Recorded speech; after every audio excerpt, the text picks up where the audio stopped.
Cinderella, every little girl's dream come true.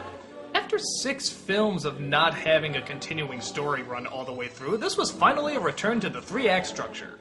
Cinderella, the famous fairy tale, tells the story of a young woman who's been turned into a maid by her stepmother and her evil stepsisters. Her bunch of animal friends help her out, of course, and try to keep things jolly. But when the night of the ball approaches and she isn't able to go, her fairy godmother appears and gives her a dress and carriage to make it out there.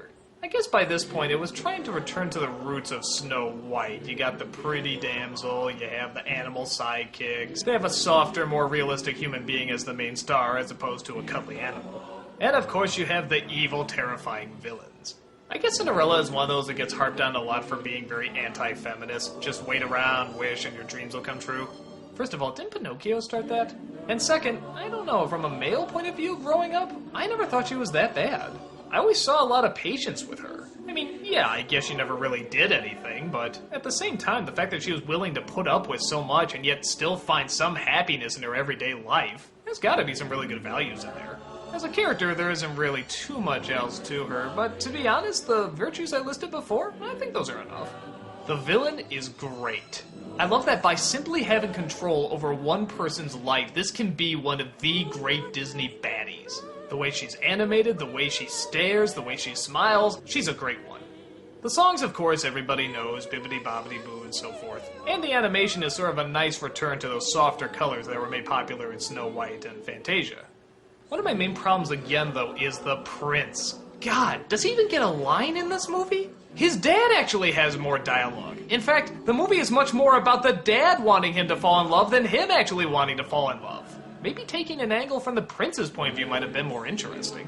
But maybe if you did, you'd see just how really twisted and kind of sick this story is. Hey, he found a woman strictly based on sight. Hey, he knew her for a few hours and then he decided she's the one. Hey, all she left is a shoe, and yet somehow that's going to determine which woman you're going to marry. Hey, coincidentally, the shoe size can only fit one friggin' woman in the entire world, and thank God it just happened to be the one you fell in love with. Yeah, I guess that is a little screwed up.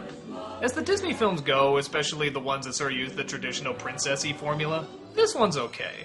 It's got some really good moments, some really good song sequences, and like I said, a really cool villain. But a lot of it also seems like filler. Just the animals sort of walking around, being goofy, having fun, when really you could have been spending that time developing some of the other characters. Like, oh, I don't know, again, the friggin' prince! But the artwork is pretty impressive too. Watching it again, I really like the scale that they give a lot of these houses and castles. They actually do make it seem rather massive. And this is before widescreen. It's the basic return to the classic fairy tale, and it does it pretty decently. And any problems it does have story-wise, I think you can attribute to just the time period and, well, the fact that it is a fairy tale. Well, a lot of them were just sort of written this way. I think it holds up okay. Not one of my personal favorites, but it's definitely pretty good.